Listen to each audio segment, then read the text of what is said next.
Docteur, vous, à la fois dans un ouvrage précédent et puis vous le dites souvent, il y a un lien évidemment entre bienveillance et stress. On vient d'évoquer des situations de stress.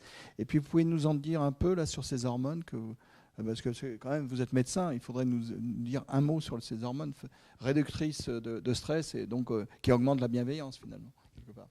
Je vois bien que pour que je n'aille plus sur le terrain de Emmanuel, vous avez trouvé parce que là, vous avez été un peu trop philosophe là.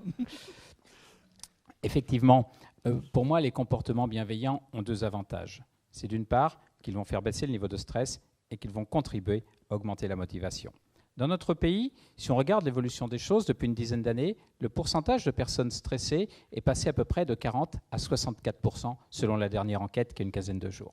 En même temps, le pourcentage de collaborateurs très motivés est passé de 42 à 28%.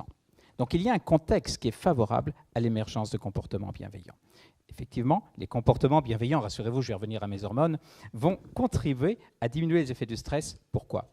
Si on donne du sens, vous le disiez tout à l'heure, si on accorde un juste niveau d'autonomie, si on fixe des objectifs qui soient des défis possibles, c'est-à-dire que la personne sent qu'elle peut l'atteindre en faisant un effort, si on est capable d'exprimer un petit peu de gratitude ou de temps en temps de formuler des encouragements quand un collaborateur est en difficulté, si à côté de cela, on est capable de faire l'effort d'être perçu comme juste. Si on est capable, c'est-à-dire de faire autant de compliments, enfin un peu plus de compliments que de reproches, si on est capable parfois de reconnaître ses maladresses. Je ne sais pas vous, ça vous est peut-être jamais arrivé. Personnellement, ça m'arrive d'être maladroit avec un collaborateur.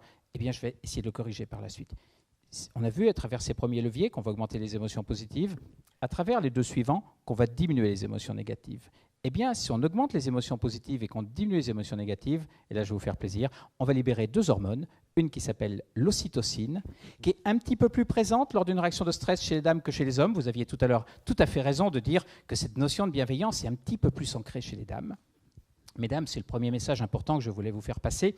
Lors d'une réaction de stress, vous libérez un petit peu plus d'ocytocine que nous, les hommes. Vous êtes beaucoup mieux protégés du stress que nous. Il faut donc prendre soin de nous. On ferme la parenthèse. Je vais revenir un peu plus sérieux. On va donc libérer deux hormones, l'ocytocine et les endorphines. L'ocytocine, elle a trois effets extrêmement intéressants. Elle va renforcer la cohésion, améliorer les relations entre les personnes. Elle va faire baisser le niveau de stress. Si on augmente le taux d'ocytocine, on baisse le niveau de cortisol, une hormone du stress. Et puis, elle va également favoriser la créativité.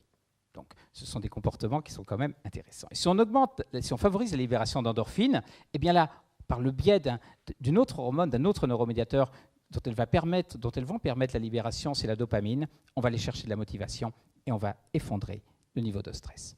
On voit bien que ces comportements, actuellement, on sait comment ils agissent, effectivement, ils vont faire baisser le niveau de stress, ils vont améliorer la cohésion de nos équipes, ils vont renforcer la créativité et améliorer la motivation. Ils sont donc parfaitement adaptés au temps présent.